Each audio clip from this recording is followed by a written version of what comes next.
Good afternoon, class 8. This is chapter 10, Reaching the Age of Adolescence. What does adolescence means? Adolescence means it is the period of transition from childhood to adulthood. यानी कि जब कोई बच्चा वो period एक बच्चे की life का जब वो बच्चा अपने चाइल्डहुड से अडल्टहुड में बिल्कुल स्टेप इन करता है, that period is known as adolescence. Here, let's just start with the chapter warm up. Do you know why the legal age of marriage for girls is 18 years and that for boys is 21 years in our country? This is because girls below the age of 18 are not physically and mentally mature to handle the responsibilities of a motherhood. यानी कि जो छोटी लड़कियां होती हैं वो 18 से पहले इतनी फिज़िकली और मेंटली मैच्योर नहीं हो पाती हैं कि वो अपनी एज अ मदरहुड वो किसी चीज़ को किसी रिस्पॉन्सिबिलिटी को संभाल पाएँ. Giving birth eight young age also effects the health of both the baby and the mother. Moreover, early motherhood often binds the young woman to home and prevents her from seeking further education. यानी कि अगर जल्दी ही जो girl है वो mother बन जाएगी सो वो जो सिचुएशन होगी वो उसको एक घर में बांध लेगी बिल्कुल और वो आगे की अपनी एजुकेशन पूरी नहीं कर पाएगी. In this chapter let us understand and discuss the role of endocrine system in reaching the age of adolescence. Endocrine system से काफ़ी सारे जो ग्लैंड होती हैं वो रिलीज़ होती हैं, वहाँ से जो हार्मोन्स होते हैं वो रिलीज़ होते हैं. सो उसका यहाँ पर रीचिंग ऑफ अडोलेसेंस की एज में क्या इम्पॉर्टेंस है वो हम यहाँ पे इस चैप्टर में पढ़ेंगे. And attaining sexual maturity. To begin with recall and discuss the facts learned in the previous chapter about human reproductive system. हमने लास्ट चैप्टर में ह्यूमन रिप्रोडक्टिव सिस्टम के बारे में पढ़ा था जिसमें मेल रिप्रोडक्टिव सिस्टम था एंड फीमेल रिप्रोडक्टिव सिस्टम था. उसी को हम आगे कंटिन्यू करते हुए हम इस चैप्टर में पढ़ेंगे. There are 2 types of glands in our body, one with ducts and the other without ducts. हमारी बॉडी में 2 टाइप की ग्लैंड्स होती हैं, एक डक्ट के साथ वाली होती है और एक विदाउट डक्ट वाली होती है. Duct is like a cylindrical pipe, जो छोटा सा एक सिलेंड्रिकल ट्यूब होती है उस चीज़ को हम डक्ट बोलते हैं. A gland that releases its product onto the epithelial surface through a duct is called an exocrine gland. Exocrine gland कौन सी होती है? ये वो ग्लैंड होती है जो कि जिसके प्रोडक्ट्स जो हैं वो एपिथेलियल सरफेस पर आते हैं डक्ट के. These glands are known as exocrine glands. For example the sweat glands, यानी कि इनका जो प्रोडक्ट होता है यानी कि जो इनका रिजल्ट निकलता है, जो स्वेट होता है वो हमारी स्किन के ऊपर की साइड आ जाता है. This is known as exocrine gland. Exo means out यानी कि बाहर वाली side. So the sweat glands जैसे हमारी जो पसीने वाली ग्लैंड होती है that, and the salivary gland, और जो हमारे मुंह में स्लाइवा आता है यानी कि जो थूक आता है हमारे मुंह में, that is from the salivary glands and these are exocrine glands. Here is the sweat gland. This is the sweat gland and here is the sweat pore. यहाँ से क्या होता है, सी यहाँ पर जो स्वेट ग्लैंड से यहाँ से स्वेट जो है सिक्रीट होता है. This is the epidermis. Epidermis is the outer most layer and this is the inner dermis. And ये हेयर यहाँ से जो भी जो स्वेट जो रिलीज़ होता है वो हमारे ऊपर सरफेस पर आ जाता है इस तरीके से. And this is how sweat produces. Here is the salivary gland. Salivary gland में क्या होता है, see these are the ducts. Here is the parotid salivary gland. Here is submandibular salivary gland. This is sublingual salivary gland.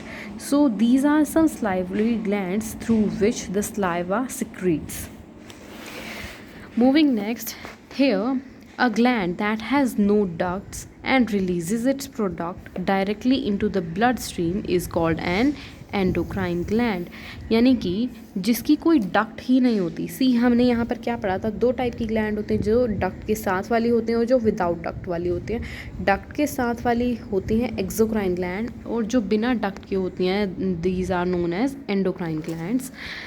Thus endocrine glands are also called ductless glands. इसीलिए हम इनको ductless glands भी बोलते हैं. These glands are located at specific places inside our bodies. Together they make the endocrine system. The major glands that make up the human endocrine system are pituitary, thyroid, adrenals, pancreas, ovaries in females and testes in males. So these are some common endocrine glands, but ovary is in female and testis is in males. So these are the endocrine glands which secrete some hormones as well. So what basically a hormone is, hormones are the chemical substance that are released directly into the bloodstream. यानी कि जो endocrine glands होते हैं उनसे जो directly हमारी blood stream में जो केमिकल सब्सटेंस सिक्रीट होता है, जो कि हमारे काफ़ी सारे बॉडी में चेंजेस के लिए, ग्रोथ के लिए, जितने भी चेंजेस हमारी बॉडी में आते हैं उन सब के लिए जो भी रिस्पॉन्सिबल होता है वो होता है हार्मोन. सो वो डायरेक्टली हमारे ब्लड स्ट्रीम में वहाँ से रिलीज़ हो जाता है. Each hormones is required in a very small quantity and has a specific function. They generally do not act at the place where they are produced. यानी कि जहाँ पर वो बनते हैं वो वहाँ पर कभी भी एक्ट नहीं करते और वो हमेशा सिर्फ एक स्पेसिफिक फंक्शन के लिए ही बने हुए होते हैं. They travel through the blood to a particular body part called target site. जिस जगह पर उन्हें काम करना होता है, जिस जगह पर उनको जाकर वर्क करना होता है, that portion of body is known as target site where they act. Hence hormones are known as body's chemical messengers. यानी कि हमारी बॉडी के जितने भी केमिकल जो मैसेजेस पास होते हैं वो उन्हें पास कौन करता है? Hormones. Moving next to the another topic, important endocrine glands. Here are some important endocrine glands. The first one is the pituitary gland is located at the base of the brain. जो pituitary gland होती है वो brain के base की तरफ locate होती है. It was earlier referred to as the master gland. इसे हम master gland of the body में बोलते हैं because it was thought the pituitary control the functioning of the other endocrine glands in the body. यानी कि यही वो gland होती है जो बाकी की जितनी भी ग्लैंड्स हमारी बॉडी में प्रेजेंट होती हैं उनके फंक्शन को ये कंट्रोल करती है. So that's why it is known as the master gland. However, later it was found that the pituitary gland it itself under the control of hypothalamus of the brain. लेकिन बाद में ये चीज़ पता चली कि जो पिट्यूटरी ग्लैंड होती है वो भी किसके कंट्रोल में है? Hypothalamus of the brain. Pituitary gland secretes the growth hormone that controls the growth of bones and their respective hormones. जो पिट्यूटरी ग्लैंड होती है वो स्टिमुलेट करती है. स्टिमुलेट का मतलब होता है बनाना शुरू करती है. एंडोक्राइन ग्लैंड्स के वहाँ पर जितने भी हार्मोन्स सिक्रीट होते हैं वो वहीं पर सिक्रीट होने शुरू होते हैं. For example the thyroid stimulating hormone that is TSH, its full form is thyroid stimulating hormone secreted by the pituitary gland stimulates the thyroid gland to secrete its hormone. ये क्यों होता है हार्मोन? ये secrete होता है pituitary gland के through और ये क्यों वहाँ पर सिक्रीट होता है, स्टिमुलेट होता है? So that the thyroid gland secretes it's hormone. That's why ये वहाँ पर सिक्रीट होता है. और यहाँ से कौन सा हार्मोन हमें मिलता है? TSH, that is thyroid stimulating hormone. Similarly, the leucine hormone LH secreted by the pituitary gland controls the secretion of sex hormones by the gonads, that is testes and ovaries. Gonads are the testes and ovaries. और वहाँ पर sex hormones जब release होते हैं वो किसके through release होते हैं? लिटिसनिंग हॉर्मोन्स के थ्रू, जो कि पिट्यूटरी ग्लैंड में ही सिक्रीट होती है. The third one is the thyroid gland is located in the throat region. यानी कि हमारे नेक में जो थ्रोट रीजन है वहाँ पर जो थायराइड ग्लैंड है वो प्रेजेंट होती है. It produces a hormone called thyroxine which contains iodine. यानी कि जो हमारी बॉडी में आयोडीन कंटेन करके रखता है hormone, that hormone is known as thyroxine. Thyroxine controls the rate of metabolism, respiration, growth and development. और थायरॉक्सिन ही होता है जो हमारी बॉडी का मेटाबॉलिज्म, रेस्पिरेशन, ग्रोथ और डेवलपमेंट को कंट्रोल करता है। Its deficiency may result in a disease called goitre. इसकी अगर कमी हो जाती है, अगर हमारी बॉडी में आयोडीन की कमी हो जाती है तो उसकी वजह से एक डिजीज़ होती है that is known as goitre which causes swelling in the neck. और उसकी वजह से जो हमारी नेक होती है वो पूरी बहुत ज़्यादा स्वेल हो जाती है। हेयर सी, यहाँ पर ये जो नेक है वो पूरा बहुत ज़्यादा स्वेल हो जाएगी और ये पूरा जो गला है वो बहुत ज़्यादा भरा भरा सा हो जाता है। Metamorphosis in insect is controlled by the insect hormones. Metamorphosis जो प्रोसेस होती है इंसेक्ट्स में वो इंसेक्ट हॉर्मोन्स के द्वारा ही कंट्रोल की जाती है। इन frogs Metamorphosis is controlled by thyroxine hormone. और जो फ्रॉग्स में मेटामॉर्फोसिस किसके थ्रू कंट्रोल की जाती है? थायरॉक्सिन हॉर्मोन्स के थ्रू। इन इंसेक्ट्स में इंसेक्ट हार्मोन के थ्रू और फ्रॉग्स में थायरॉक्सिन हॉर्मोन्स के थ्रू वो कंट्रोल की जाती है। Thyroid gland also contain 2 pair of parathyroid glands embedded in its surface. जो थायरॉयड ग्लैंड होती है उसके साथ 2 पेयर ऑफ ग्लैंड्स और होते हैं जिनको हम बोलते हैं पैराथायरॉयड ग्लैंड, जो कि उसके सरफेस में एम्बेड होते हैं। एम्बेड यानी कि अंदर दबे हुए होते हैं। These gland secrete parathyroid hormone which regulates calcium level in blood and bones. वो क्या करते हैं? हमारे ब्लड में कैल्शियम लेवल को चेक करते हैं, हमारे ब्लड में और बोन्स में, उसको मेंटेन करके रखते हैं ये parathyroid hormones. Next is there are 2 adrenal glands which are located on the top of the kidney जिनका the important adrenal hormones are cortisol and aldosterone। cortisol and aldosterone वो 2 important एडर्नल हॉर्मोन्स होते हैं जो कि adrenal gland के through secrete हुए होते हैं।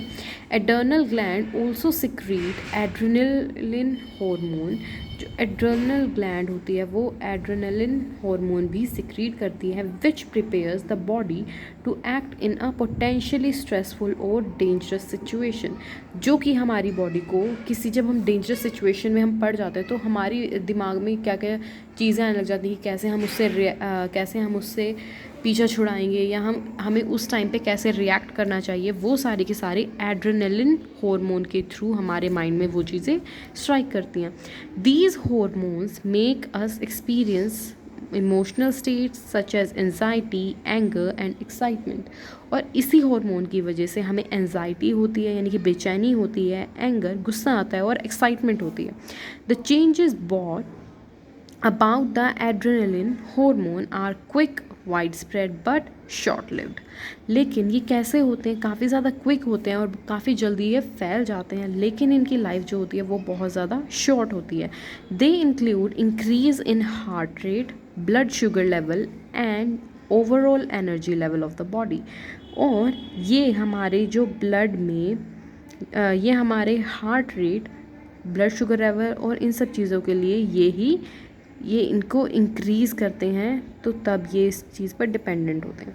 The ovaries in the female produce the female sex hormone called oestrogen and progesterone. जो फीमेल सेक्स हार्मोन्स होते हैं these are known as oestrogen and progesterone, whereas the male जो कि mail में होते हैं, जो कि टेस्टिस के थ्रू प्रोड्यूस होते हैं। Testis in male produce the male sex hormone called testosterone. वहाँ पर सिर्फ एक ही हार्मोन होता है that is testosterone. Oestrogen hormone helps in the maturation of egg in the ovary. जो ऑस्ट्रोजन हार्मोन होता है उसका मेन काम क्या होता है कि वो ओवरी को ओवरी में से जो एग निकला है उसको मैच्योर होने में हेल्प करे। And the progesterone hormone maintains the lining of the uterus during pregnancy. यानी कि जो बेबी होता है वो एम्बेड कहाँ पर होता है? यूट्रस में होता है। हमने लास्ट चैप्टर में पढ़ा था ये चीज़। सो वहाँ पर उसकी प्रोटेक्शन कौन करता है? Progesterone hormone. The male sex hormone testosterone help in the production of sperm cells.